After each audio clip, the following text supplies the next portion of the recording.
Pai Celestial, agradecemos por nos reunir aqui nesta manhã, para que possamos estudar a Tua Palavra e Te adorar. Pedimos que cuides dos equipamentos que estamos usando para transmitir e gravar esta apresentação e que nos concedas a presença dos Teus santos anjos e do Teu Espírito Santo, para que possas guiar e direcionar o que for compartilhado aqui. Pedimos perdão por quaisquer pecados que tenhamos cometido que possam nos impedir de ser um instrumento para apresentar a mensagem que tens para nós neste momento. Oramos também para que o Teu Espírito Santo desperte e abra nossos corações e mentes para compreender as implicações das coisas que estamos estudando. Agradecemos por estas coisas em nome de Jesus. Amém.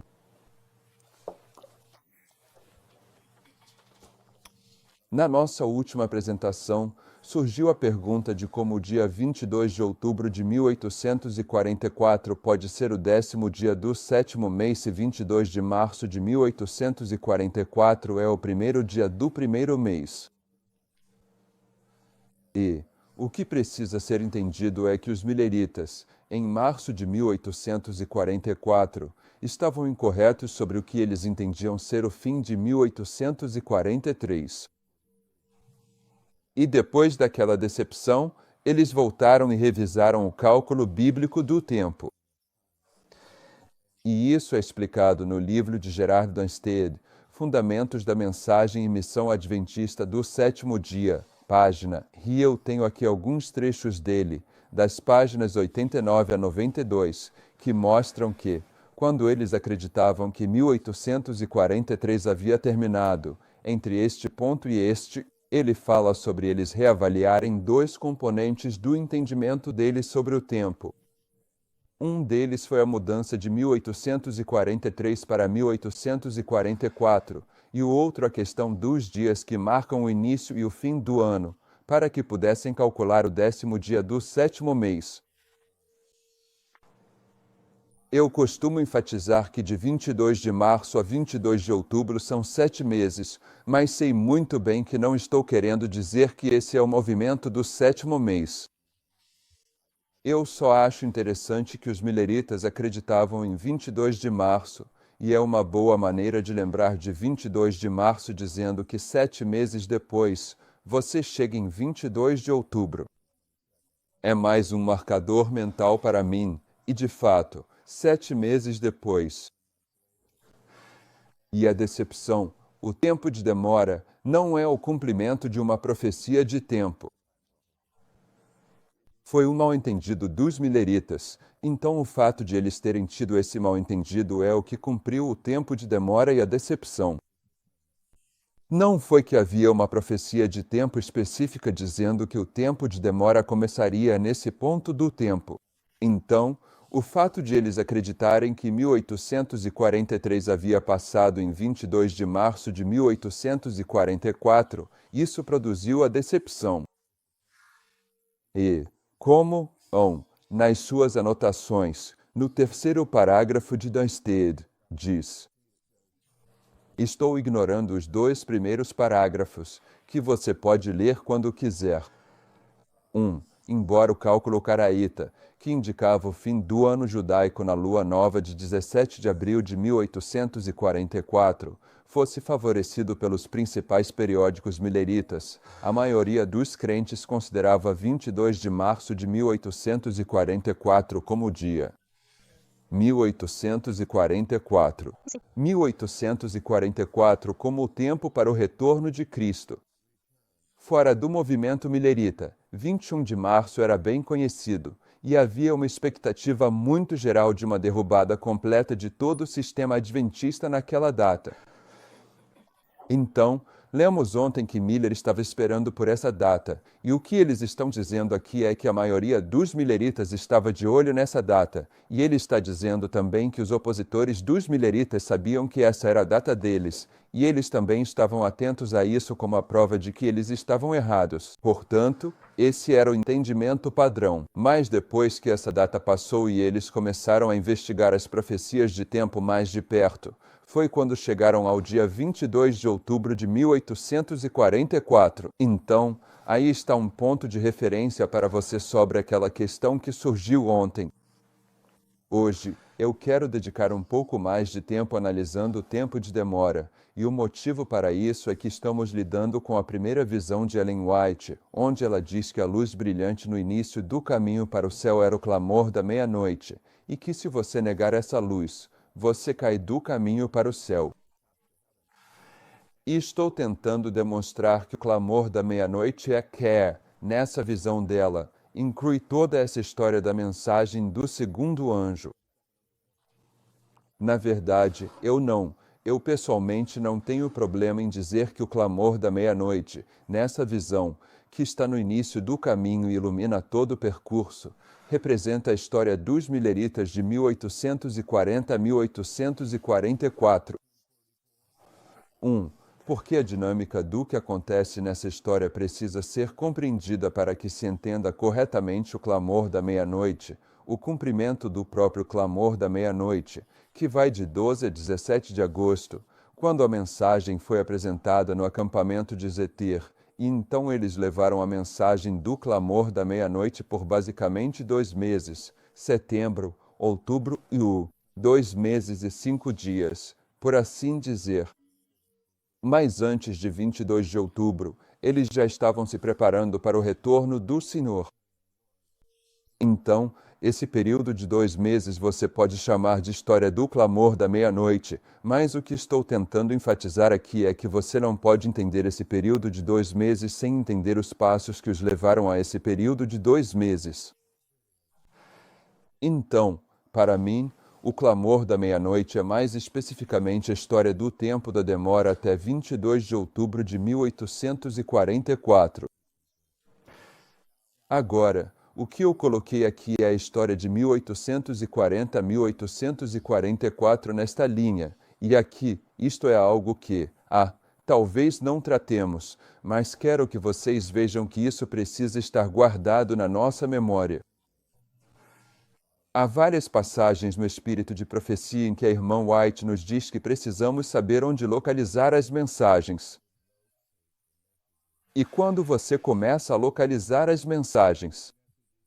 Ontem localizarmos que a mensagem do primeiro anjo chegou em 1798, mas quando você começa a localizar as mensagens, percebe que todas as mensagens chegam em um determinado momento no tempo, e depois disso, são fortalecidas. O primeiro anjo, esta linha aqui, chega em 1798 no tempo do fim, quando o livro de Daniel é deslacrado e há um aumento de conhecimento, e a mensagem do primeiro anjo é fortalecida em 11 de agosto de 1840, quando o princípio de ano é confirmado diante de todo o mundo, e isso traz o anjo de Apocalipse 10, que é um símbolo do fortalecimento da mensagem do primeiro anjo. O segundo anjo, isso alinha o segundo anjo. Ele chega em junho de 1842. Lemos ontem, que em junho de 1842, o Sr. Miller fez seu segundo ciclo de apresentações na Igreja de Casco. Com poucas exceções, as igrejas protestantes fecharam suas portas. Então, em junho de 1842, a mensagem do segundo anjo chega porque aqui, quando uma igreja protestante fecha suas portas contra a mensagem do primeiro anjo, ela se torna parte da Babilônia, e a mensagem do segundo anjo será o chamado para sair da Babilônia. É progressivo, e a irmã White nos conta que, embora os protestantes tenham começado a fechar suas portas aqui em junho de 1842, o chamado para sair da Babilônia, que é a mensagem do segundo anjo, que é o conteúdo da mensagem do segundo anjo, eles não começaram a chamar as pessoas para fora da Babilônia até o verão de 1844, ok? Mas a mensagem do segundo anjo chega em junho de 1842 e é fortalecida com a mensagem do clamor da meia-noite, de 12 a 17 de agosto de 1844, no acampamento de Zetir. Da mesma forma, o terceiro anjo, ele chega em 22 de outubro de 1844 porque, em 22 de outubro de 1844, o caminho para o lugar santíssimo é aberto, onde as pessoas podem entender que Cristo agora é, o sumo sacerdote no lugar santíssimo, e no lugar santíssimo pode-se reconhecer que a Arca da Aliança está lá. E na Arca da Aliança estão os 10 mandamentos. E quando a irmã White foi levada ao lugar santíssimo e olhou para os 10 mandamentos, ela vê que o mandamento do sábado brilha mais do que os outros mandamentos, marcando assim a importância do sábado e da mensagem do terceiro anjo, que será um teste entre o sábado e o domingo. Então, em 22 de outubro de 1844, o conteúdo da mensagem do terceiro anjo chega. Você vai notar uma outra característica sobre todas essas 3 mensagens. Em 1798, quando a primeira mensagem angélica chegou, ninguém a entendeu. Ok. O Senhor levantará William Miller para ser o mensageiro do primeiro anjo, mas somente em 1818, 20 anos depois, é que Miller começa a entender a mensagem do primeiro anjo. A mensagem chega em 1798, mas demora um pouco para que o povo de Deus reconheça a mensagem como ela realmente é. E depois disso, ela é fortalecida. A mensagem do segundo anjo chega em junho de 1842, mas não há nenhum millerita que, em julho de 1842, comece a chamar as igrejas protestantes de Babilônia. Eles ainda não a reconhecem. Só no verão de 1844 é que eles realmente começam a reconhecê-la e a chamar as pessoas para saírem das igrejas. A mensagem chega, depois é compreendida, e então é fortalecida em 22 de outubro de 1844. No dia 23 de outubro, quando Aaron Edson tem sua visão de Cristo se movendo do lugar santo para o Santíssimo, e eles tiveram alguma luz ali mesmo sobre a mudança de ministração de Cristo do Santo para o Santíssimo, mas em 23 de outubro de 1844, Aaron Edson não estava preparado para escrever um artigo ou pregar um sermão sobre o domingo sendo a marca da besta. Eles não entenderam a mensagem do terceiro anjo até depois desse período. E então a mensagem do terceiro anjo é fortalecida. Nós sabemos como adventistas do sétimo dia, quando o quarto anjo de Apocalipse 18 se une a ela. E, para aqueles de vocês que estão assistindo isso por transmissão ao vivo ou talvez mais tarde em DVD, vocês podem querer argumentar que, não, o quarto anjo não se uniu ao terceiro em 11 de setembro de 2001. Neste ponto, não estamos fazendo nenhum argumento sobre isso, mas também não estamos negando. O quarto anjo se junta ao terceiro aqui, com as torres gêmeas caindo, e é aqui que a mensagem do terceiro anjo é fortalecida. Ok. Então todas as mensagens têm essas características. Eles chegam, depois são compreendidos, depois são fortalecidos. Então aqui, essa história aqui, é com isso que vamos lidar hoje. Em junho de 1842, há uma porta que começa a se fechar, e isso é marcado na história pelas igrejas protestantes começando a fechar suas portas contra a mensagem do primeiro anjo. No início dessa história, vemos uma porta se fechando. No final dessa história, essa é a história do segundo anjo. No final, uma porta se fecha, a porta para o lugar santo, a porta na parábola das 10 virgens. Esses 2 fechamentos de portas são necessários para marcar, principalmente se você for lidar com as 2 purificações do templo. Havia. Cristo purificou o templo 2 vezes quando estava na terra, e a irmã White nos diz que haverá 2 purificações do templo aqui no fim do mundo, e houve 2 purificações do templo no tempo dos mileritas. As purificações do templo podem ser marcadas no tempo dos mileritas com o fechamento da porta. Aqui, o primeiro templo foi purificado, o templo do protestantismo, e aqui, a segunda purificação do templo, a purificação do templo dos mileritas, está concluída. Então, vamos olhar para o tempo de demora, e nesse tempo de demora você vê nesta história onde o tempo de demora entra bem aqui, que ele é delimitado por 2 purificações do templo. Essa é a mensagem do segundo anjo. E isso, claro, é a história de Gideão. Não vamos entrar nisso agora, mas se você se lembrar, houve duas purificações na história de Gideão. O motivo de um dos símbolos disso é que está a história da mensagem do segundo anjo. Então vamos começar nosso estudo aqui, com nossa primeira citação de Dons Espirituais, volume 1, páginas 195 e 196. O que vamos analisar é o tempo de demora, para entender a conexão do tempo de demora com o clamor da meia-noite, porque nós, não queremos rejeitar a luz do clamor da meia-noite. Porque se fizermos isso, cairemos do caminho para o mundo ímpio abaixo. Anjos foram enviados para ajudar o poderoso anjo do céu, e ouvi vozes que pareciam soar por toda parte: sai dela, povo meu.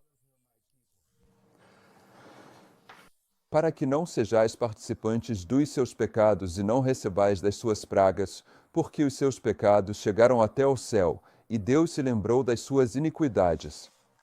Esta mensagem parecia um acréscimo à terceira mensagem.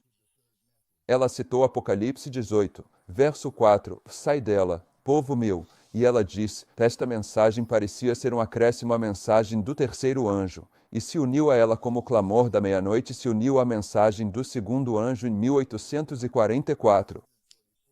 E o motivo pelo qual comecei nesse parágrafo é que a mensagem do segundo anjo chega em junho de 1842, e o clamor da meia-noite se une a ela em agosto de 1844. E essa conexão, esse derramamento do Espírito aqui, sobre essa mensagem, o chamado para sair da Babilônia, é a história que a irmã White está usando para descrever esta história aqui, quando a mensagem do terceiro anjo é unida pela quarta, porque o quarto anjo aqui é quando o anjo poderoso de Apocalipse 18 desce, certo? Voltando à citação. Essa mensagem era um acréscimo à terceira mensagem, e uniu-se a ela como o clamor da meia-noite a mensagem do segundo anjo em 1844. A glória de Deus estava nos santos pacientes e vigilantes. Sobre quem repousava a glória de Deus? Sobre os pacientes? Santos que esperam. Certo? Os santos que esperam, pois estamos na história em que a profecia diz, bem-aventurado aquele que espera até os 1335 dias. Embora a visão demore, espera por ela, certo? As pessoas que vão receber o derramamento do Espírito Santo são os santos que esperam. A glória de Deus repousava sobre os santos pacientes e vigilantes, e eles davam destemidamente o último solene aviso, proclamando a queda da Babilônia e chamando o povo de Deus para sair dela, para que pudessem escapar de seu terrível destino. Claro, isso é, mas os santos que esperam em nossa época são prefigurados pelos santos que esperavam na história dos mileritas, que estamos analisando. Próximo parágrafo. A luz derramada sobre os que esperavam penetrou em todos os lugares, e aqueles que tinham luz nas igrejas, que não tinham ouvido e rejeitado as três mensagens, atenderam ao chamado e saíram das igrejas caídas. Isto é o sai dela, povo meu, está falando daqueles que saem das igrejas da Babilônia em nossos dias, quando a lei dominical chegar aos Estados Unidos. Elas são as igrejas caídas, as igrejas da Babilônia. Muitos haviam chegado à idade da responsabilidade desde que essas mensagens foram dadas, e a luz brilhou sobre eles, e eles tiveram o privilégio de escolher entre a vida e a morte. Agora ela está dizendo que há pessoas nas igrejas protestantes hoje que chegaram à idade da responsabilidade desde 22 de outubro de 1844, e isso é verdade. As pessoas nas igrejas protestantes hoje não estavam vivas quando a mensagem do terceiro anjo chegou na história dos mileritas.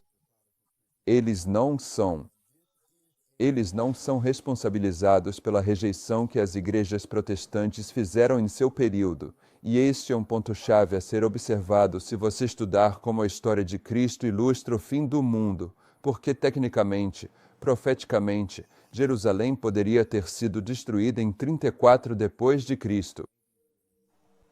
Ok. No. Havia 490 anos de tempo de prova cortados para os judeus dos 2.300 anos marcados em Daniel 8 e Daniel 9, e esses 490 anos terminaram em 34 depois de Cristo com o apedrejamento de Estevão. E naquele ponto, Jerusalém profeticamente seria destruída. Mas Jerusalém não foi destruída até 70 depois de Cristo. E em O Grande Conflito, a irmã White diz exatamente a mesma coisa sobre essa história.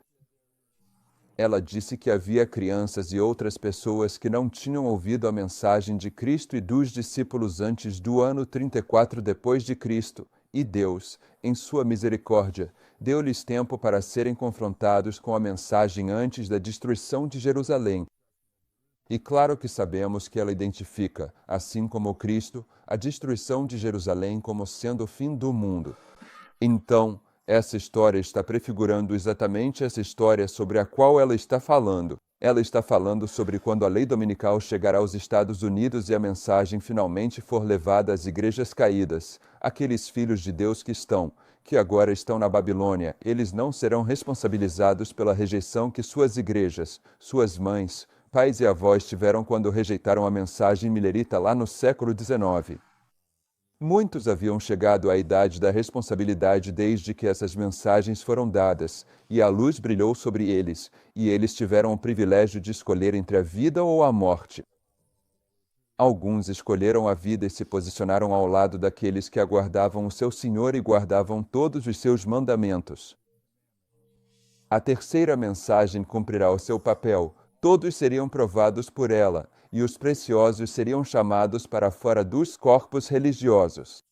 Um poder irresistível move os honestos, enquanto a manifestação do poder de Deus mantém parentes e amigos temerosos e contidos, e eles não ousam, nem têm poder para impedir aqueles que sentem a atuação do Espírito de Deus sobre si.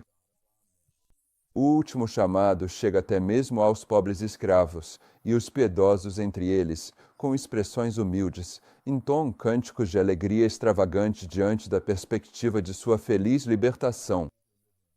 E seus senhores não conseguem contê-los, pois o medo e o espanto os mantêm em silêncio. Grandes milagres são realizados, os doentes são curados, e sinais e maravilhas acompanham os crentes. Deus está na obra e cada santo, sem temer as consequências, segue as convicções de sua própria consciência e se une àqueles que guardam todos os mandamentos de Deus, proclamando a terceira mensagem com poder. Vi que a terceira mensagem se encerraria com poder e força muito superiores ao clamor da meia-noite. E o que eu quero que vocês percebam aqui nestes 2 parágrafos é que esta é a segunda vez que ela compara nossa história aqui embaixo, na lei dominical no fim do mundo, com a história do clamor da meia-noite. Na primeira vez, ela diz que o poderoso anjo de Apocalipse 18 se une ao terceiro anjo, assim como o clamor da meia-noite se uniu ao segundo anjo. Ela é. Então eu quero que você veja isso, porque mesmo que ela esteja abordando a história da crise da lei dominical, ela está claramente usando essa história aqui como um ponto de referência. Ok. São histórias paralelas. Parágrafo final. Servos de Deus, dotados de poder do alto, com os rostos iluminados e resplandecentes em santa consagração, saíram cumprindo sua obra e proclamando a mensagem do céu. Almas que estavam dispersas entre os grupos religiosos responderam ao chamado, e os preciosos foram apressadamente retirados das igrejas condenadas, assim como Ló foi apressadamente retirado de Sodoma antes de sua destruição. Agora, é isso que eu quero que você veja quando se trata do chamado para sair da Babilônia, seja no fim do mundo ou na mensagem do segundo anjo. Ló é um símbolo dessa história e da destruição de Sodoma. Ok. Se você ler Daniel 11 e entendê-lo corretamente, você sabe que no versículo 41, o rei do norte entra na terra gloriosa e muitos são derrotados, mas estes escaparão de sua mão, até mesmo Edom, Moabe e os chefes dos filhos de Amon, e Moabe e Amon são os filhos das 2 filhas de Ló. Ok. Então, Mesmo ali você vê a família de Ló representando aqueles que escaparam da mão do papado na crise da lei dominical. Tudo bem, e é isso que ela está usando aqui. Essas igrejas caídas são representadas por Ló. E os preciosos foram apressadamente tirados das igrejas condenadas, assim como Ló foi apressadamente tirado de Sodoma antes de sua destruição. O povo de Deus foi preparado e fortalecido pela excelente glória que caiu sobre eles em rica abundância, preparando-os para suportar a hora da tentação. Ouvi uma multidão de vozes em toda parte dizendo: aqui está a paciência dos santos, aqui estão os que guardam os mandamentos de Deus e têm a fé de Jesus.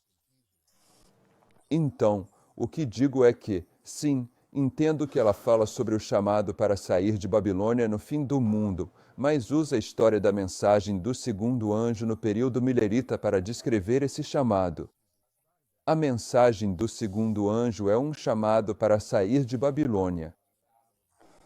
Então, essa história está tipificando a história da crise da lei dominical, e uma das referências bíblicas que Ellen White usa para descrever essa história é a história de Sodoma e Gomorra.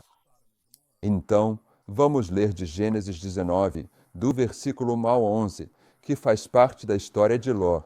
Com licença. Ok, está nas suas anotações. Este é o versículo 1 de Gênesis 19. E vieram. Quantos anjos? 2 anjos, certo?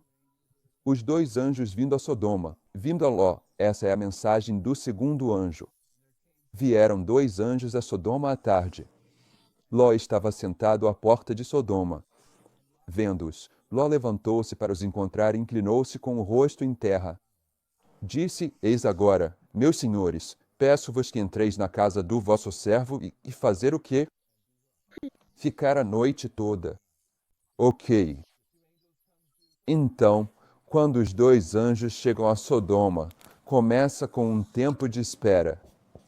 E é isso que estamos vendo esta manhã. O que acontece nesta história do tempo de espera em Sodoma? Fiquem à noite, lavem os pés, e se levantarão cedo e seguirão seu caminho. E eles disseram: Não, mas vamos passar a noite na rua. Mas ele insistiu, e eles foram com ele, entraram em sua casa, e ele lhes preparou um banquete, assou pão, e eles comeram. Mas antes que se deitassem, os homens da cidade, os homens de Sodoma, cercaram a casa, tanto os velhos como os jovens, todo o povo de todos os lados, e chamaram Ló, e disseram: Onde estão os homens que entraram em tua casa esta noite? Trazei-os para fora, para que os conheçamos. E Ló saiu à porta, ao encontro deles, e fechou a porta atrás de si. Ok. Então, nesta história, há 2 portas que se fecham, e Ló vai sair e fechar uma porta. Tudo bem. E disse: Rogo-vos, irmãos, que não façais tão perversamente. Tudo bem. Nesta história dos mileritas, 2 classes serão manifestadas no terminologia que Daniel usa no capítulo 12. São os sábios e os ímpios.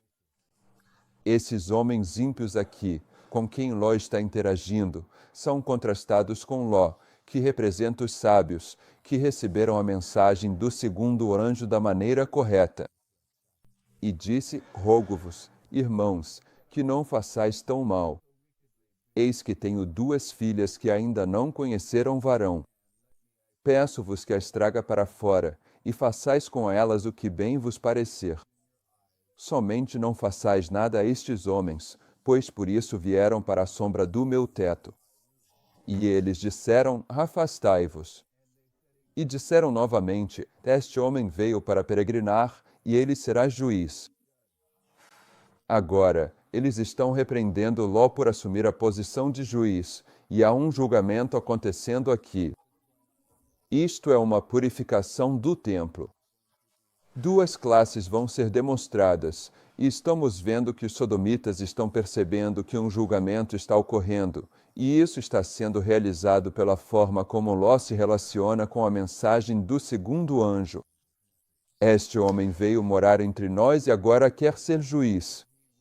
Agora, vamos tratar você pior do que a eles. E eles pressionaram fortemente o homem, até mesmo Ló, e chegaram perto de arrombar a porta, mas os homens estenderam a mão, puxaram Ló para dentro da casa com eles e fecharam a porta. Há uma segunda porta se fechando, e feriram de cegueira os homens que estavam junto à porta da casa, desde o menor até ao maior, de maneira que se cansaram para achar a porta. Ok. Quando a irmã White fala sobre um processo de provação progressivo no tempo de Cristo e depois no tempo dos mileritas, ilustrando assim um processo de provação progressivo para nós, em Primeiros Escritos, página 259, ela diz que aqueles que não recebessem a mensagem de João Batista não poderiam ser beneficiados pelos ensinamentos de Jesus. 1. Eles também não poderiam ser menos beneficiados pela ministração de Cristo no santuário celestial. E então ela mudou de assunto e disse: aqueles que não quiserem, não receberam a mensagem do primeiro anjo, não poderão ser beneficiados pela mensagem do segundo anjo. Nem poderão ser beneficiados pelo clamor da meia-noite. Naquela passagem em Primeiros Escritos 259, quando você chega aqui na época de Cristo, quando a porta está fechada, onde estão os judeus? Eles estão em completa escuridão, cegueira. Ok.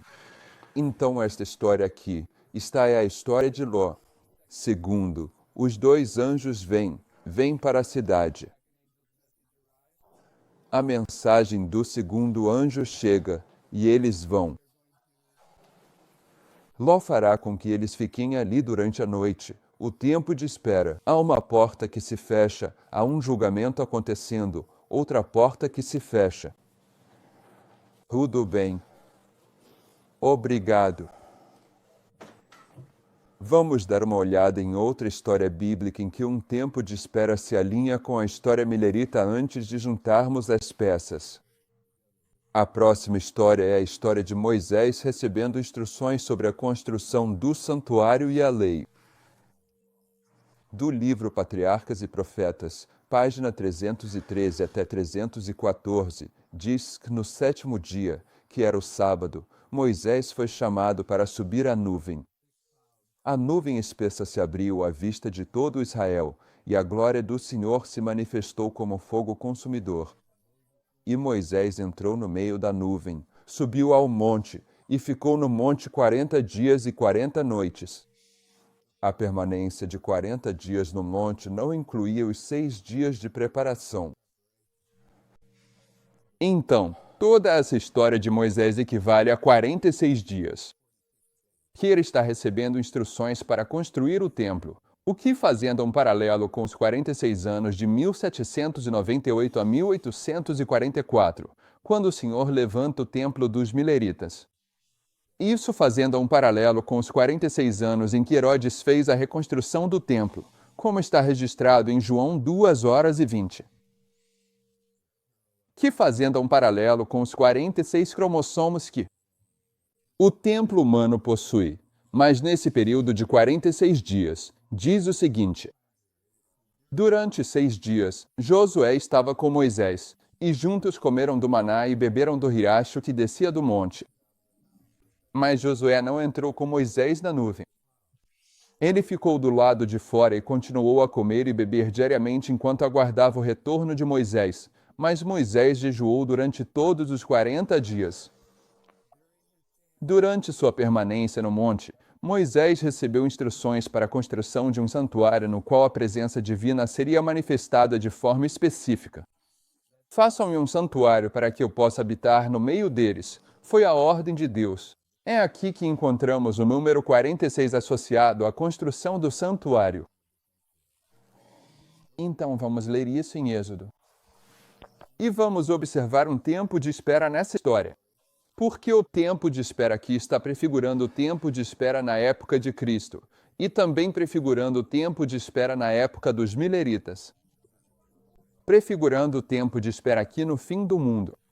Queremos entender o tempo de espera, porque o tempo de espera, esse atraso, é o que cria o ambiente que permite que o clamor da meia-noite não só seja proclamado, mas também produza duas classes de adoradores. Se você não tem o tempo de espera que o precede, estabelecendo a dinâmica daquela história. Então, o que o Senhor deseja realizar no clamor da meia-noite não acontece. Você precisa entender o que o tempo de espera representa. Então, em Êxodo 24, verso 1, diz: E disse a Moisés: Sobe ao Senhor, tu, Arão, Nadab e Abiú, e os 70 anciãos de Israel, e adorai de longe. Verso 6.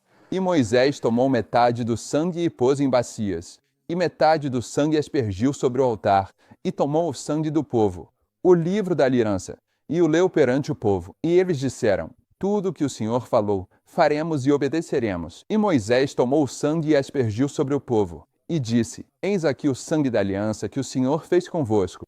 Sobre todas estas palavras, este período de 46 dias, este tempo de rasgar, período de tempo, o Senhor está entrando em aliança com o povo. Certo, o Senhor entrou em aliança com os mileritas nessa história? Sim, ele entrou em aliança com a igreja cristã no Pentecostes, no tempo de Cristo? Sim, então esse tempo de rasgar é um dos marcos do Senhor entrando em aliança com o povo. Agora, para o versículo 12 de Êxodo 24. E o Senhor disse a Moisés: Sobe a mim ao monte e fica lá. E eu te darei tábuas de pedra, e uma lei e mandamentos que escrevi para que tu os ensines. E Moisés levantou-se, e seu servo Josué. E Moisés subiu ao monte de Deus, e disse aos anciãos: Esperai aqui por nós até que voltemos a vós. Então, quando o Senhor está entrando em aliança com o antigo Israel nesse período de 46 dias, há um tempo de espera, anotado. E qual é o símbolo dessa aliança? Que símbolo ele lhes dá? As 2 tábuas dos 10 mandamentos. E quando o Senhor faz aliança com o Israel moderno no fim do mundo, que símbolo ele lhes dá dessa aliança? As 2 tábuas de Abacuque.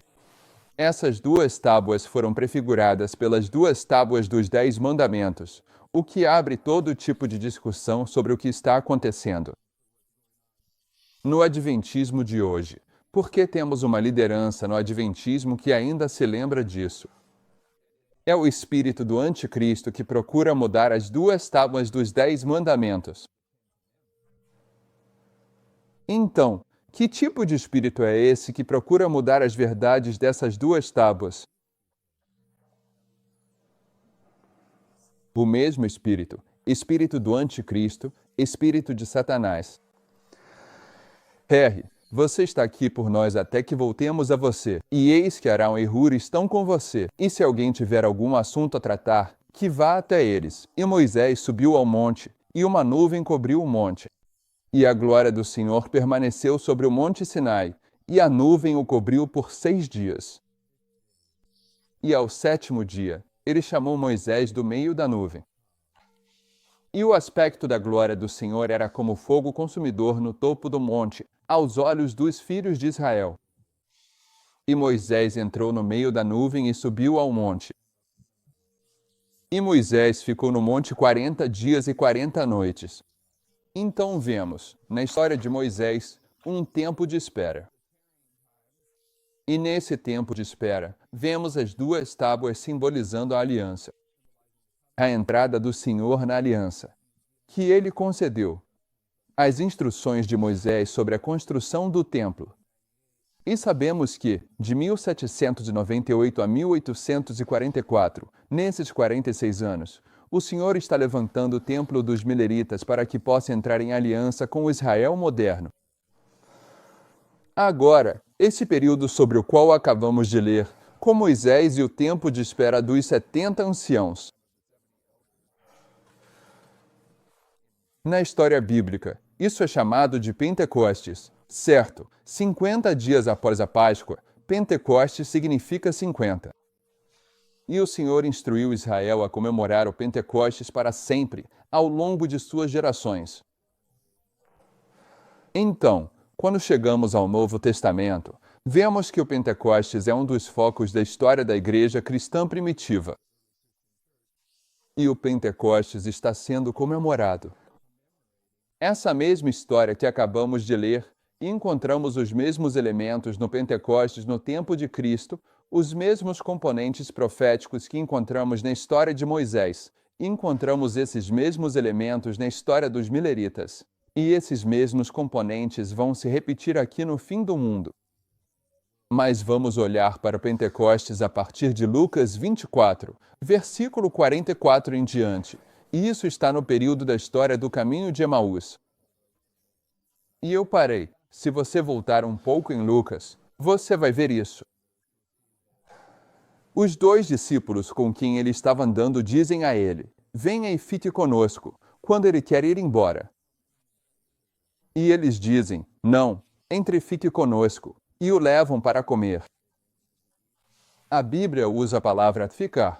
Então, há ali uma marca de tempo de espera. Queremos marcar um tempo de espera diferente nessa mesma história. Começando no versículo 44, diz: e ele lhes disse, Jesus lhes disse, estas são as palavras que vos falei estando ainda convosco, que era necessário que se cumprisse tudo. O que está escrito na lei de Moisés, nos profetas e nos salmos a meu respeito. Então ele abriu o entendimento deles. Agora, nesta história aqui, o tempo de espera é esse. É produzido por um mal-entendido dos mileritas sobre o ano em que previam que o Senhor voltaria.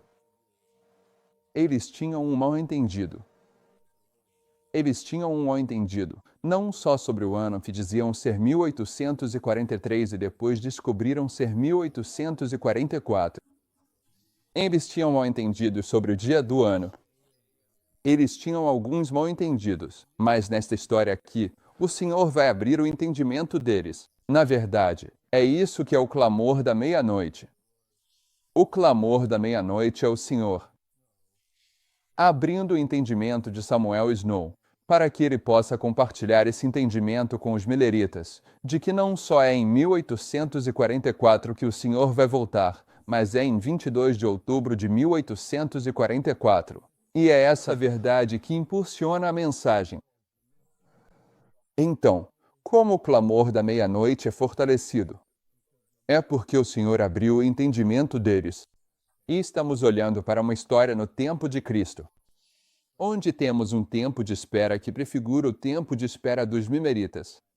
E uma das coisas que acontecem em um tempo de espera nas Escrituras é que o Senhor abre o entendimento do seu povo para a sua palavra, para tudo o que está escrito sobre ele nos Salmos, nos profetas e em Moisés. Então, voltando para Lucas, diz assim: então lhes abriu o entendimento para que compreendessem as Escrituras e lhes disse: assim está escrito, e assim convinha que o Cristo padecesse e ressuscitasse dos mortos ao terceiro dia, e que em seu nome se pregasse o arrependimento e a remissão dos pecados entre todas as nações, começando por Jerusalém. E vós sois testemunhas destas coisas. E eis que envio sobre vós a promessa de meu Pai. Mas o quê? Permaneçam na cidade de Jerusalém até que do alto sejam revestidos de poder. O tempo de espera está chegando. O que eles deveriam fazer de acordo com a maneira como Lucas expressa isso? Ficar em Jerusalém. Para quê? E é aqui que ocorre o fortalecimento da mensagem. Então, para os mileritas, o que significa permanecer? Espere. Bem-aventurado o que espera. Para quê? O que você está esperando? O empoderamento. Então, você não pode entender o empoderamento que é o clamor da meia-noite. Você pode até entender, mas não da forma correta. Você não pode compreender o empoderamento do clamor da meia-noite a menos que entenda o tempo de espera, onde eles são ordenados a aguardar por esse poder. Isso faz parte da história. Portanto, você precisa entender essa parte da história se quiser que a luz colocada atrás de você continue brilhando. Você tem que entender toda essa história. Agora, irmãos e irmãs, talvez vocês não estejam entendendo para onde estou indo com isso, mas amanhã vocês verão para onde estamos indo com isso. Certo. Há 3 profecias que levam os mileritas a um equívoco que causa o tempo de espera, que resulta na primeira decepção. Essas profecias foram o que provocou o tempo de espera, que trouxe essa condição de aguardar pelo empoderamento. E essas 3 profecias, por acaso, são as mesmas 3 profecias que os mileritas de William mencionam. Ele recebeu o início para os 1335, os 2520 e os 2300 dias. Se você entende que o tempo de espera é um componente específico do clamor da meia-noite, e é mesmo, então você precisa se perguntar: o que produziu o tempo de espera? E se você fizer isso, vai descobrir que são essas 3 profecias de tempo: o 1335, o 2520 e o 2300. E então você entende que se você vai rejeitar essa profecia e essa profecia, você está negando o clamor da meia-noite. E você cai do caminho para o mundo perverso abaixo. É para lá que estamos indo com tudo isso, ok? Eles permanecem porque devem esperar pelo poder do alto. E o poder do alto na história dos mileritas era o clamor da meia-noite. Mas fiquem na cidade de Jerusalém até que sejam revestidos de poder do alto. E ele os levou até Betânia, e levantando as mãos, os abençoou. E aconteceu que, enquanto os abençoava, afastou-se deles e foi levado ao céu. E eles o adoraram e voltaram para Jerusalém com grande alegria. Onde fica Betânia? O que é Betânia? O que é Betânia? Bem, é uma cidade. O que chamaríamos hoje seria um subúrbio. É um subúrbio de Jerusalém. Fica a cerca de 2,5 km de Jerusalém, o que provavelmente era um pouco mais distante naquela época, quando Cristo andava pela terra. Porque você não ia de carro até lá, você ia andando. Quanto tempo você leva para andar 2,5 km? Não é tão longe assim, né? Essa é a Beta. O que é Beta? Casa. O que é qualquer? Os pobres. Betânia é a casa dos pobres. Qual era o lugar favorito de Jesus? Betânia. Quem morava em Betânia? Lázaro. E quem mais? Marta e Marta. E vale a pena notar que a entrada triunfal é a história que a irmã White usa para descrever o clamor da meia-noite. A entrada triunfal é a história que a irmã White usa para descrever o clamor da meia-noite. E antes de Jesus entrar em Jerusalém para a entrada triunfal, onde ele permanece? A Escritura nos diz que ele permaneceu em Betânia, a casa dos pobres. Há um tempo de espera que precede a entrada triunfal, assim como há um tempo de espera que precede o clamor da meia-noite. São histórias paralelas, mas ainda não chegamos lá. Ainda estamos lidando com Lucas 44, esperando e permanecendo em Jerusalém. E em Primeiros Escritos, página 247, falando sobre a história dos mileritas, ela diz que os desapontados viram nas Escrituras que estavam no tempo de espera e que precisavam aguardar pacientemente o cumprimento da visão. A mesma evidência que os levou a esperar o Senhor em 1843 os levou a esperá-lo em 1844. Nesta história, bem aqui, os mileritas tiveram seu entendimento das Escrituras aberto. Os decepcionados pela primeira decepção viram nas Escrituras que estavam no tempo da provação. Ok? E eles viram que a evidência que os levou a prever 1843 como o retorno do Senhor, a mesma evidência que agora eles entendiam, provava 1844. O que o Senhor fez por eles? Ele abriu seus entendimentos. Esta é uma história paralela à história dos discípulos. Há um momento decisivo na história de Jacó. Na verdade, acho que este é o primeiro momento de provação mencionado nas Escrituras, além de Não, não é. É Ló. Mas esse tempo de provação, ele abre tantas luzes proféticas, acende tantas luzes proféticas que vamos passar por ele rapidamente. Eu diria logo de cara, não podemos tratar de todas elas. Gênesis 28, começando no versículo 10. Estamos dizendo que a história de Jacó é uma história que prefigura o fim do mundo. Claro, há muitas maneiras de mostrar que Jacó se alinha com o fim do mundo, certo? Não. Quem os filhos de Jacó representam o fim do mundo? Os 144 mil. Então você pode ver que Jacó é um símbolo do fim do mundo. E esses filhos foram gerados de quantas esposas? 4 esposas, mas 2 delas eram suas esposas e 2 eram concubinas. Ele tinha 2 esposas principais, certo? Raquel e Lia. E ele teve que comprar essas esposas, por assim dizer, certo? Então, como ele as comprou? Ele trabalhou por elas durante 2.520 dias por Lia e 2.520 dias por Raquel. Então, bem ali, no DNA de Jacó, vemos ambos os 2.520, um para o reino do norte e outro para o reino do sul. E assim, quando chegamos a essa história, esse 2.520 pode ser rastreado até Jacó. Sem dificuldade. Então Jacó é um símbolo da história dos mileritas. Ele é um símbolo dos 144 mil. A história dele deveria trazer alguma luz para nós aqui no fim do mundo. Então, versículo 10 de Gênesis 28. E Jacó saiu de Berseba e foi em direção a Harã, e chegou a um certo lugar e ali passou a noite. Porque o sol já havia se posto. E ele pegou algumas pedras daquele lugar, colocou-as como travesseiro e deitou-se ali para dormir. E ele sonhou, e eis que uma escada estava posta sobre a terra, e o topo dela alcançava o céu. E eis que os anjos de Deus subiam e desciam por ela, e eis que o Senhor estava acima dela e disse: Eu sou o Senhor, Deus de Abraão, teu pai, e o Deus de Isaque.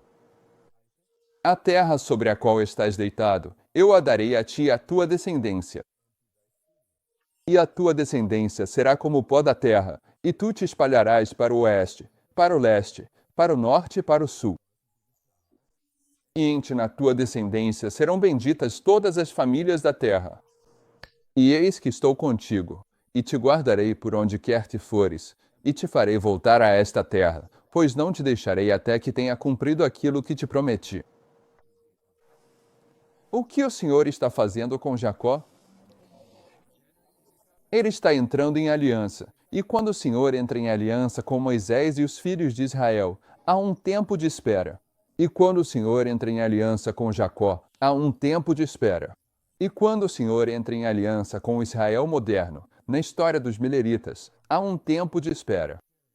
E quando o Senhor entra em aliança com a igreja cristã no Pentecostes, há um tempo de espera. O que mais há nessa história? Nesse tempo de espera, a última coisa sobre a qual estávamos conversando é: o que o Senhor fez pelos discípulos no caminho de Emaús? Ele abriu o entendimento deles. E como ele abriu o entendimento deles? Para que entendimento ele os abriu? Para a Bíblia. Certo. Como ele abre o nosso entendimento para a Bíblia? Como ele faz isso? Quais são os detalhes disso? São os anjos que descem e sobem naquela escada, que é o símbolo da comunicação entre Deus e o homem. Então, esse símbolo da escada está simbolicamente marcando um aumento de conhecimento em todas essas histórias. Continuando, então, Jacó acordou do seu sono. Existe um momento de despertar na história dos mileritas, como é chamado, o clamor da meia-noite. Jacó acordou e disse: Certamente o Senhor está neste lugar. Ele teve medo e disse: Quão terrível é este lugar! A casa de Deus, a porta do céu. Nessa história, bem aqui no clamor da meia-noite, quando as virgens estão despertando. O que essas virgens mileritas estão se tornando? A casa de Deus. Ele está entrando em aliança com eles. Eles estão se tornando o Israel moderno. E Jacó levantou-se cedo pela manhã e tomou a pedra que havia posto por travesseiro, e a colocou como uma coluna, e derramou óleo sobre o topo dela. E chamou o nome daquele lugar Betel. Eu, Deus, Bet, casa, a casa de Deus. Mas o nome daquela cidade era Luz, a princípio. Certo, Luz foi mudado. Certo, os mileritas eram o povo de Deus? Em 1798. Agora, a história dos mileritas é a história de como ele está entrando em aliança com os mileritas e tornando-os seu povo.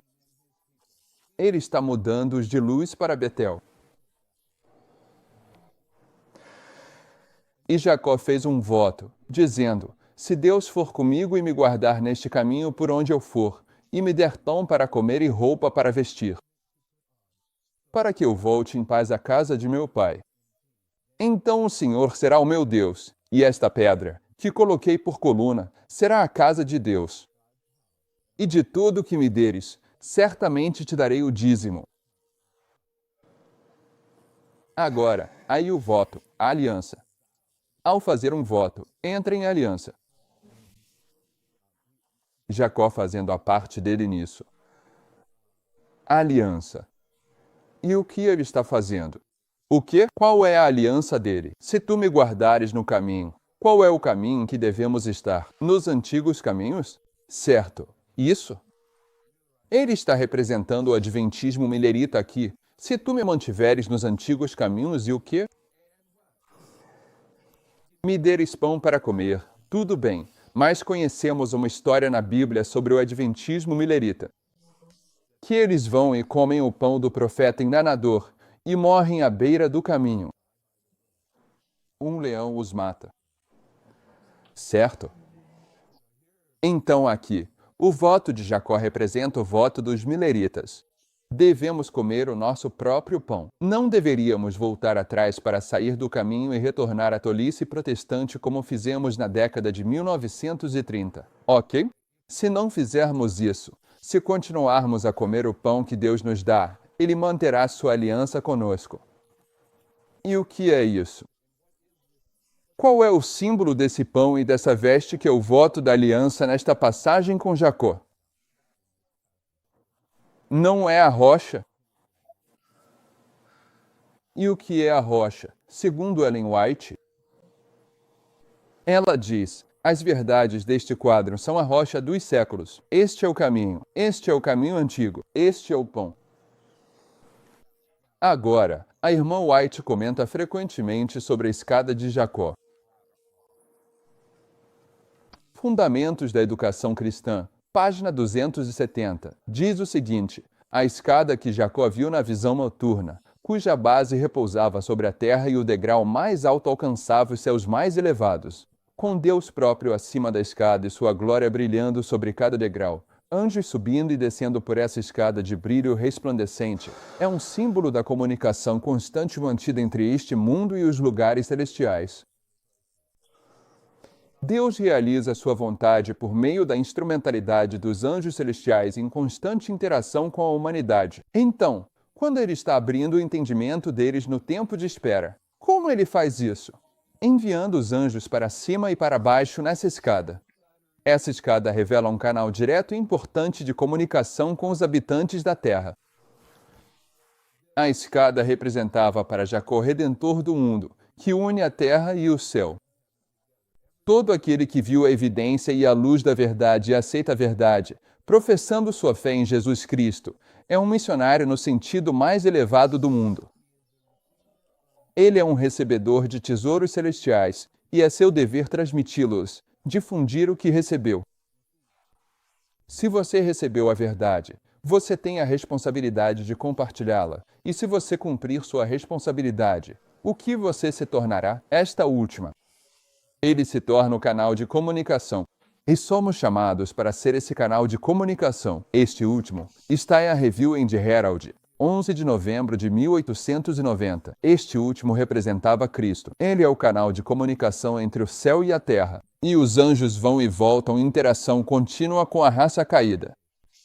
As palavras de Cristo a Natanael estavam em harmonia com a figura da escada quando ele disse: em verdade vos digo que, daqui em diante, vereis o céu aberto e os anjos de Deus subindo e descendo sobre o Filho do Homem. Aqui, o Redentor se identifica como a escada mística que torna possível a comunicação entre o céu e a terra. E você poderia mencionar, em verdade, que ele está colocando esse marco de Natanael nessa história, na nossa história, mas não vamos entrar nisso. Jacó passa por um tempo de espera. Ele permanece ali. Ele tem um sonho. Esse sonho representa a escada, que simboliza que, no tempo de espera, o Senhor abre o entendimento de sua palavra ao seu povo. A história de Jacó diz que, nesse mesmo tempo, o Senhor está entrando em aliança com seu povo. E ele os está tirando do mundo, de luz, e fazendo deles a casa de Deus, Betel, nesta história. O canal de comunicação representado pelos anjos subindo e descendo a escada, que é Cristo, também é representado no livro de Zacarias.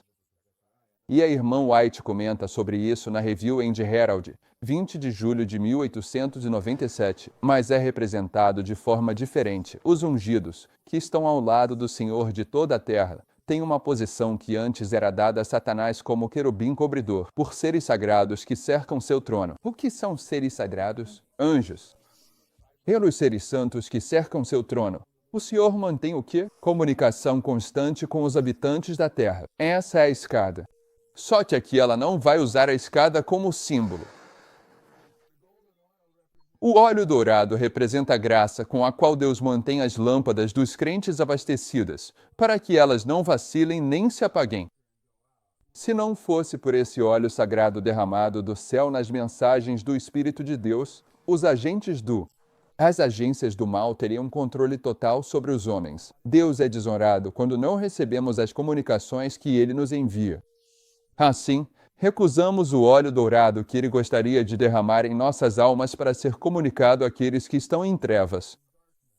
Quando vier o chamado, eis que o noivo vem, saí ao seu encontro. Aqueles que não receberam o óleo santo, que não cultivaram a graça de Cristo em seus corações, descobrirão, como as virgens tolas, que não estão prontos para encontrar o seu Senhor. Eles não têm em si mesmos o poder de obter o óleo, e suas vidas são arruinadas.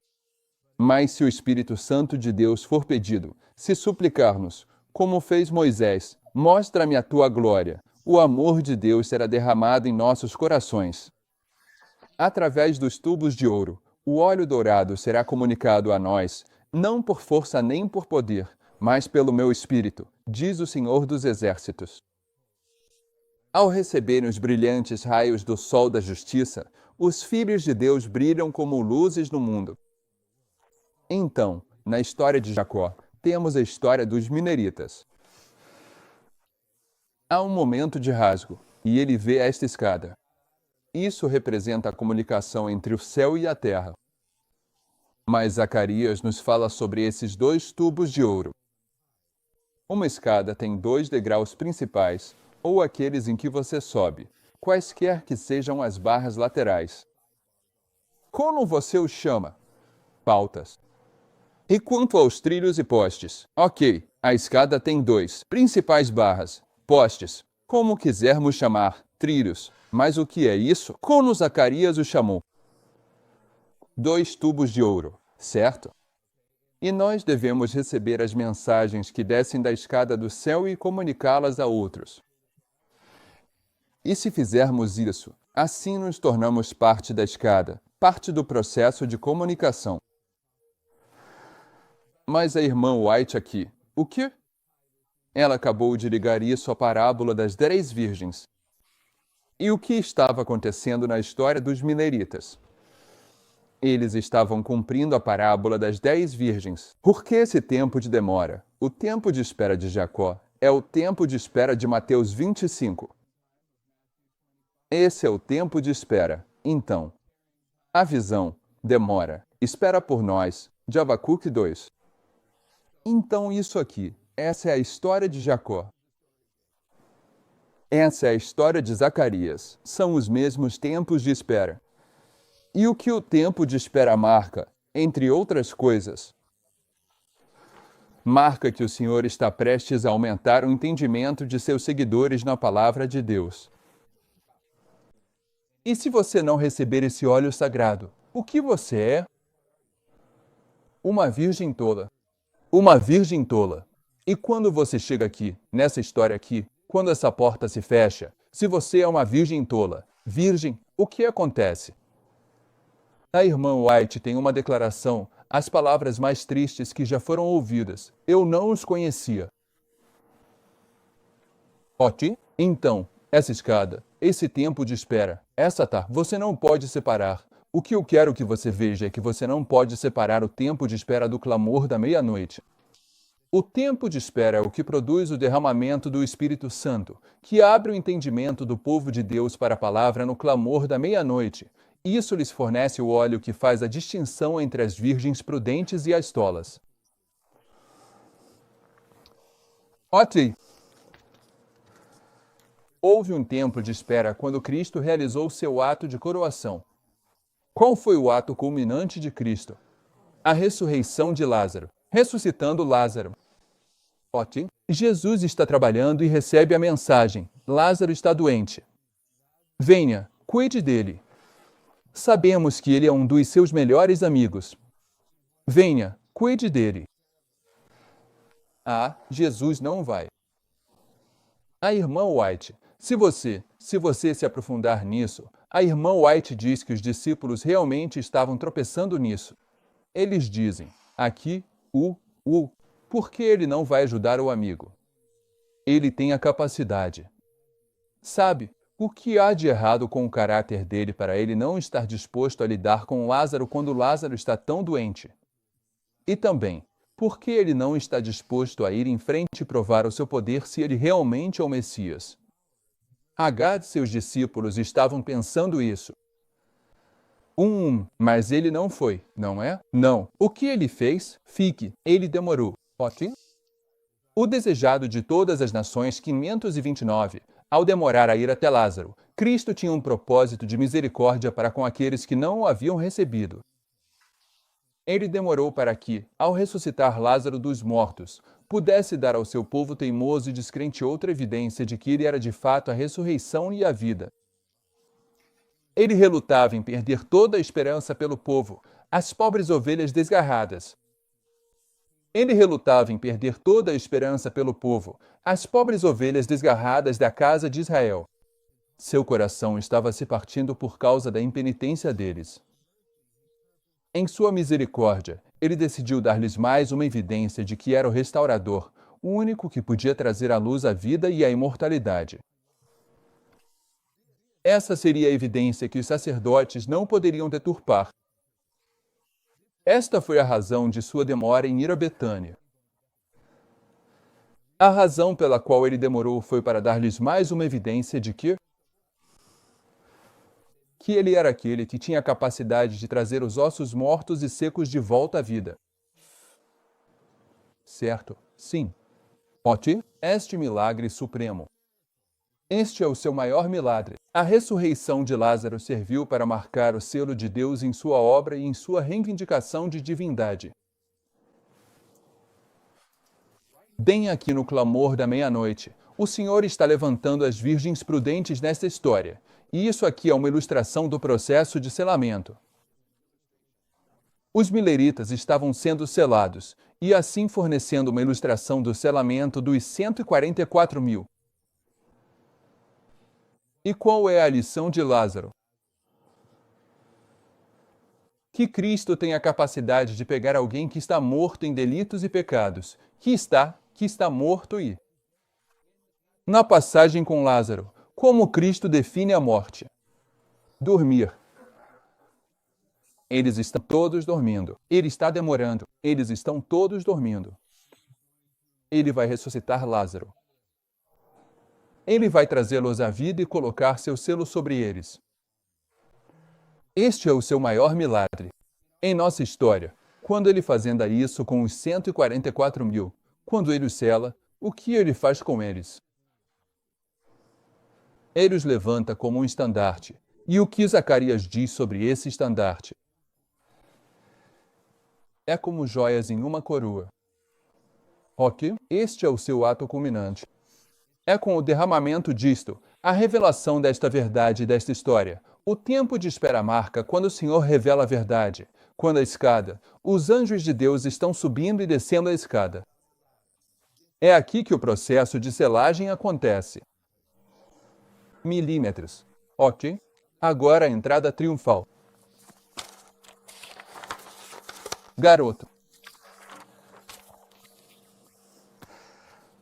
Estou recebendo sinais sobre o tempo, mas não estou muito preocupado.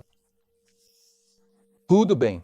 Nós estamos pagando por essa transmissão ao vivo. Podemos muito bem tirar vantagem disso. A entrada triunfal que queremos observar. O grito da meia-noite. Observe com o que ela vai comparar a entrada triunfal. O clamor da meia-noite não foi tão sustentado por argumentos, embora a prova bíblica fosse clara e conclusiva. Junto com isso, havia um poder impulsionador que movia a alma. Não havia dúvida, nem questionamento. Na ocasião da entrada triunfal de Cristo em Jerusalém, o povo que estava reunido de todas as partes do país para celebrar a festa correu ao Monte das Oliveiras. Ao se juntarem à multidão que escoltava Jesus, eles foram contagiados pela inspiração daquele momento e ajudaram a aumentar o clamor: Bendito o que vem em nome do Senhor.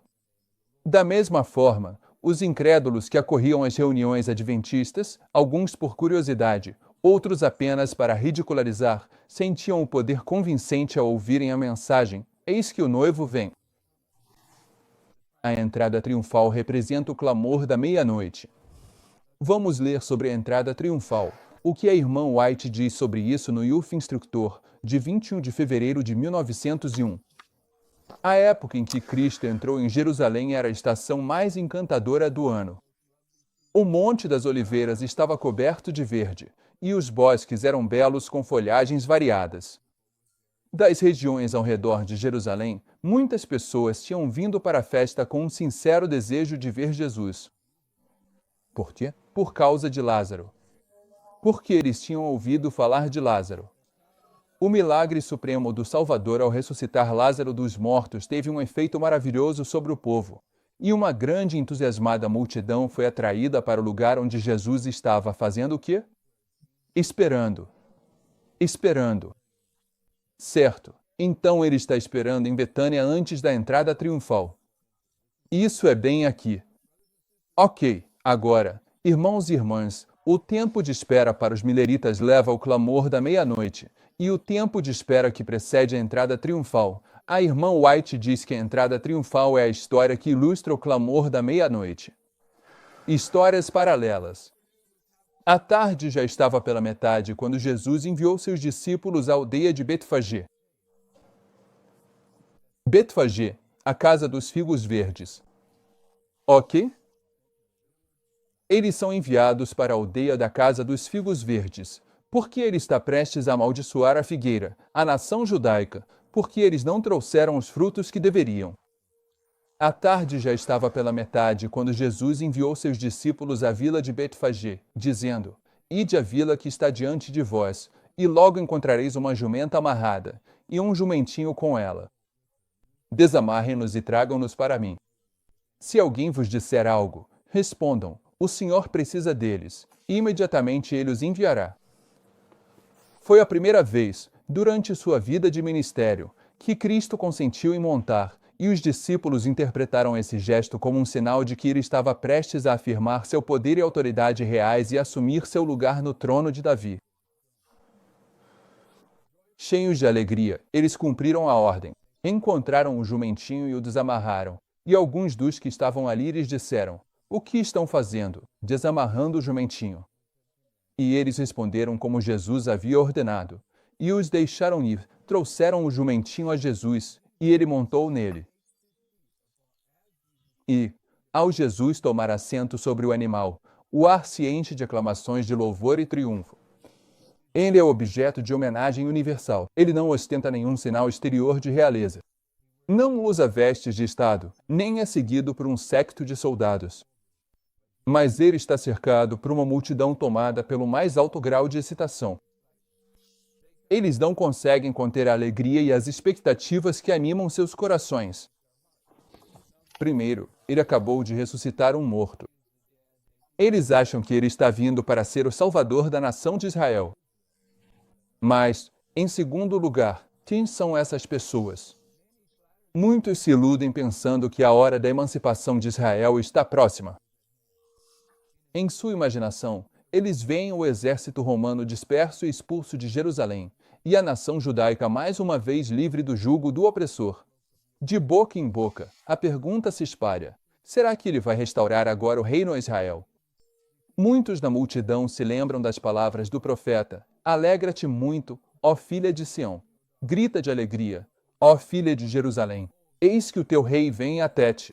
Ele é justo por ter a salvação humilde montado num jumento. Cada um se esforça para superar o outro na resposta ao passado profético. Os gritos ecoam das montanhas e vales. E Hosana ao filho de Davi. Choro da meia-noite. Bendito o que vem em nome do Senhor. Hosana nas alturas. Não se ouve lamento nem pranto naquela maravilhosa procissão. Não há cativos em correntes de humilhação. Aqueles que antes eram cegos, mas cujos olhos sentiram o toque curador do Filho de Deus, abrem o caminho. Quem abre o caminho? Aqueles que são cegos. Aqueles que costumavam ser laudicenses. Eles se apertam ao lado de Jesus, enquanto um a quem ele ressuscitou dos mortos conduz o animal sobre o qual ele está sentado. Aqueles que antes eram surdos e mudos, agora com ouvidos abertos e línguas soltas, ajudam a aumentar os alegres hosanas.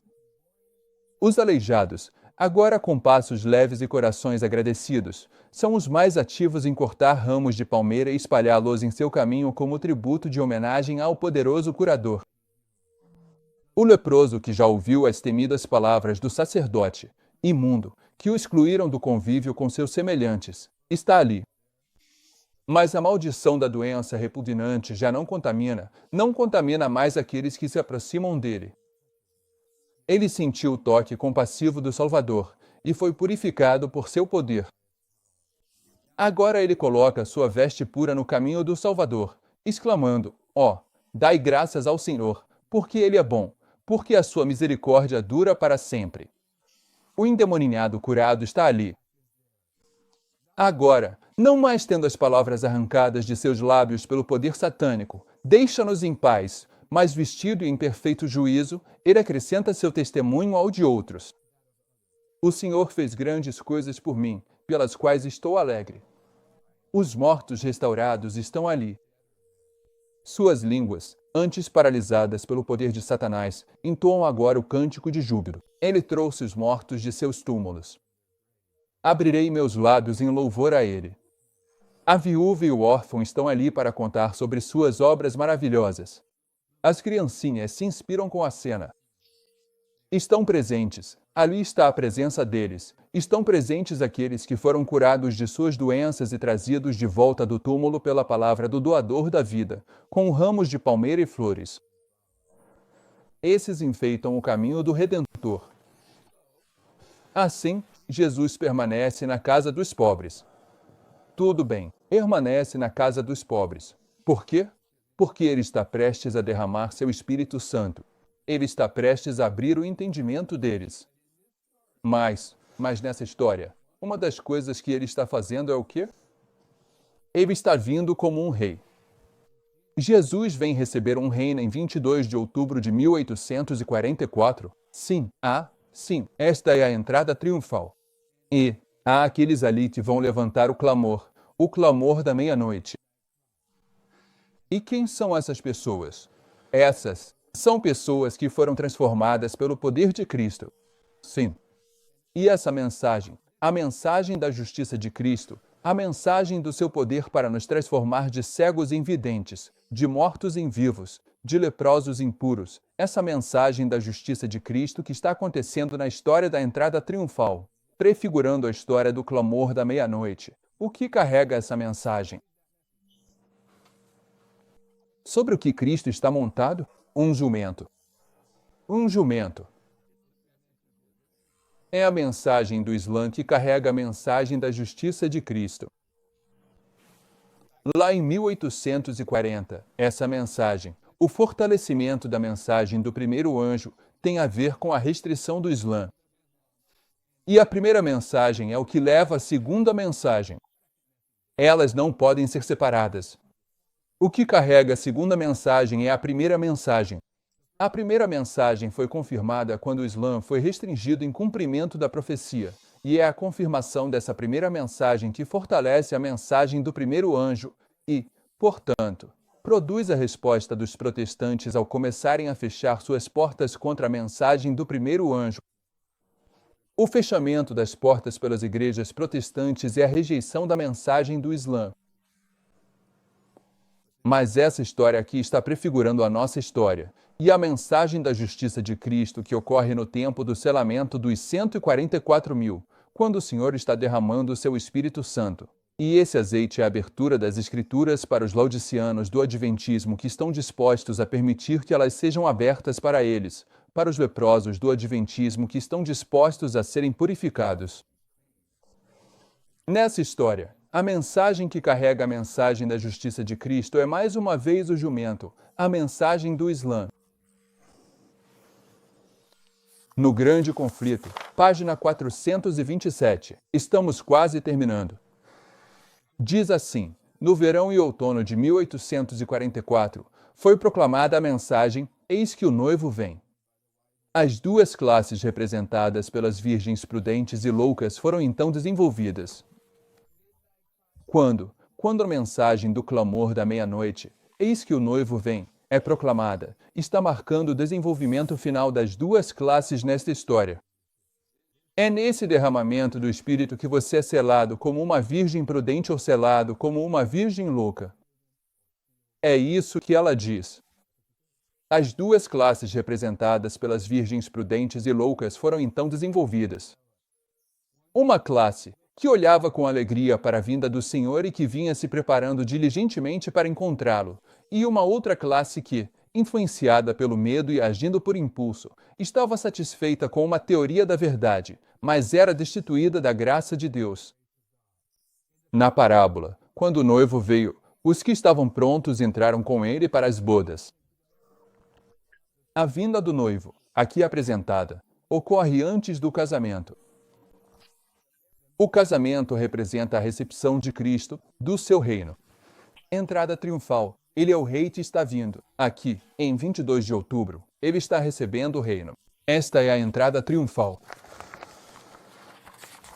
É nesse período de tempo que as duas classes estão sendo seladas em seu destino.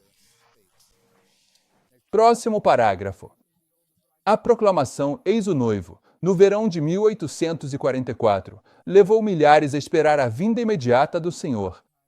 No tempo determinado, o noivo veio, não à terra como o povo esperava, mas ao ancião de dias no céu, para o casamento, a recepção do seu reino. Aqueles que estavam preparados entraram com ele para o casamento, e a porta estava, o quê? Fechado. Eles não estavam presentes, não deveriam estar presentes pessoalmente no casamento, pois ele acontece no céu, enquanto eles estão na terra. Os seguidores de Cristo devem esperar pelo Senhor quando ele retornar do casamento. Mas eles devem compreender sua obra e segui-la pela fé enquanto ele se apresenta diante de Deus. É nesse sentido que se diz que eles se apresentam no casamento. Apenas algumas escrituras, e as examinaremos rapidamente por causa do tempo, e então encerraremos com uma declaração da irmã White. Mateus 25:5. Enquanto o noivo se demorava. Deem aqui. 22 de março de 1844. Esta não é uma previsão da profecia bíblica. 22 de março não é uma previsão da profecia bíblica. É a data que os mileritas entenderam incorretamente, mas, mesmo assim, produziu a primeira decepção e marcou o tempo de espera. Por que as Escrituras não afirmam que Deus produz o tempo de espera? É um mal-entendido do povo que o produz. Ainda que a visão demore, espera por ela, pois certamente virá, não tardará. Ela não mente. Certo? Ainda que a visão dê bem-aventurado aquele. Daniel 12, 12, 13. Bem-aventurado aquele que espera e chega aos 1335 dias. E eu diria para você que isso pode ser lido de duas maneiras. Qualquer uma funciona. Mas você pode dizer, bem-aventurado aquele que espera, e bem-aventurado aquele que chega aos 1335 dias, mas vai pelo teu caminho até o fim, pois descansarás e estarás em tua sorte no fim dos dias. A bênção de chegar aos 1335 não é a bênção de chegar ao fim da profecia do tempo, os 1335 aqui, certo? Essa profecia do tempo termina em 1843, se você conseguir ver. Está atrás do púlpito, neste quadro. A bênção de chegar a 1843 não era tanto isso, mas sim chegar exatamente ao final dessa profecia do tempo. A bênção é essa profecia do tempo que vai produzir o tempo de demora, e você será abençoado se então esperar pela visão. A bênção acontece aqui. É aqui que você deve esperar. Bem-aventurado o que espera. Isaías 30, 18. Por isso o Senhor esperará. Onde o Senhor espera? Onde o noivo espera? Bem aqui, ele demora. E por isso o Senhor esperará, para que possa ser gracioso para contigo. Como ele é gracioso contigo? Ele abre o teu entendimento. Ele abre o teu entendimento para a palavra de Deus. Isso é graça. Para que ele seja exaltado. Ele será exaltado porque vai entrar no lugar santíssimo. E o que ele traz consigo? Quando os antigos reis, a irmã White fez uma pequena alusão a esta passagem que acabamos de ler sobre a entrada triunfal. Quando os reis do mundo retornavam da conquista de uma nação, o que eles traziam? Despojos, escravos, despojos e escravos. E correntes. É por isso que ela disse que não havia nada com Cristo. Bem, mas ele trouxe escravos, não é? Sim, somente eles eram escravos que foram libertos através do seu poder. Oh! Sejam eles leprosos, cegos, coxos ou surdos. Então, como ele é exaltado nesta história? Por esses troféus. Ó cego, o Senhor será exaltado. E, portanto, o Senhor esperará para ser gracioso com vocês. E, portanto, ele será exaltado para ter misericórdia de vocês, pois o Senhor é um Deus de julgamento. Ele está julgando aqui agora entre as virgens sábias e as tolas. Esse é o julgamento de Ló, entre os homens da cidade de Ló. Este é o tempo do juízo. A porta está prestes a se fechar em julgamento, pois o Senhor é um Deus de juízo. Bem-aventurados todos os que esperam por ele. A espera está aqui dentro. Se você está esperando por ele, será abençoado. Abacuque 2:03. Porque a visão ainda está para o tempo determinado, mas no fim falará e não mentirá. Se tardar, espera-o, porque certamente virá, não tardará. A visão realmente tarda? Não. Não. Foi o mal-entendido dos mileritas que trouxe o tempo de tardança. Não tardará. A visão é para um tempo determinado, 22 de outubro de 1844. Ela não vai mentir, mas você vai achar que está tardando porque vai ter um mal-entendido. Foi o senhor quem planejou o mal-entendido? Ah, sim, a irmã White diz isso. Como foi que o senhor produziu o mal-entendido? Como ele colocou isso na mente deles? Este quadro. Antes deste quadro, William Miller, nós lemos isso ontem. Ele disse, eu nunca afirmei 1843 de forma conclusiva. Sempre disse-se. Mas em 1842, os irmãos vieram até mim e disseram, tire-se. Coloque isso na história, neste marco. E a irmã White diz que este é um marco profético, é um cumprimento de Abacuque 2. E esse marco, ao marcar dogmaticamente 1843, produz o tempo de tardança. Manuscritos Releases, volume 21, página 430 até a 437. Bem-aventurados os olhos que viram as coisas que foram vistas em 1843 e 1844. Bem-aventurado aquele que espera nesta história. Bem-aventurados os olhos que veem, que viram as coisas que foram vistas em 1843 e 1844. A mensagem foi dada, e não deve haver demora em repetir a mensagem, pois os sinais dos tempos estão se cumprindo, a obra final precisa ser realizada. Um grande trabalho será feito em pouco tempo. Uma mensagem em breve será dada por designação de Deus, que aumentará até se tornar um alto clamor. Então Daniel estará em sua sorte para dar seu testemunho. Agora, observe, suba. 4 referências a Daniel 12, versículos 12 e 13. Preste atenção nisso. Coloque isso na cabeça se puder. Daniel 12:12 diz: Bem-aventurado que espera e chega aos 1305 e 30 dias. Bem-aventurado que chega aos 1335. Bem-aventurado que chega aos 1843. Isso é verso 12. O que é o versículo 13? Mas tu vai pelo teu caminho até ao fim, porque descansarás e estarás na tua sorte no fim dos dias. Ok, agora observe. Desde até a última citação. Irmã White, bem-aventurados os olhos que viram as coisas que foram vistas em 1843 e 1844. A irmã White está dizendo que a bênção dos 1335 se cumpriu em 1843 e 1844. É a experiência H dessa história. Não é uma questão de tempo. É a experiência do tempo de espera, de não entender 1843 e depois reconhecer 1844. Bem-aventurados os olhos que viram as coisas que foram vistas em 1843 e 1844. Então, qual é a última frase dela? Então Daniel se apresentará em seu lugar para dar seu testemunho. Quando Daniel está em seu lugar? Em verso 13 em verso 13, ela está conectando os versos 12 e 13 aqui, e dizendo que a bênção dos 1335 se cumpre em 1843 e 1844. Não se trata de um ponto no tempo. Trata-se daquelas pessoas que aguardam a entrada triunfal de Cristo em Jerusalém, reconhecem os anjos subindo e descendo pela escada, e entram em aliança com o Senhor enquanto Ele lhes entrega as 2 tábuas da aliança, bem aqui.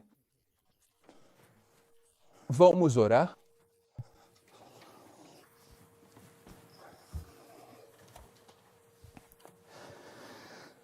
Pai Celestial, nós desejamos ardentemente estar entre aquele grupo seleto e dedicado que tira as vestes da nossa própria justiça e as lança humildemente com reverência aos pés de Cristo enquanto ele entra, em sua obra final e redentora no lugar santíssimo, o santuário celestial.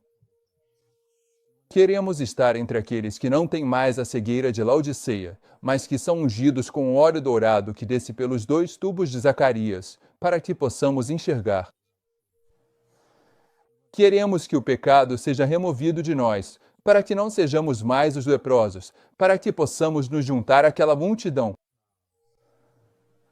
Queremos ser despertados do nosso sono de morte, o sono de Laodiceia, para que possamos ser aqueles que conduzem o jumentinho carregando a mensagem da justiça de Cristo para dentro do reino de Deus.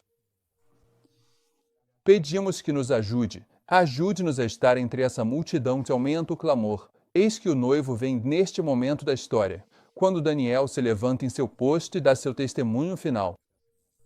Em nome de Jesus, amém.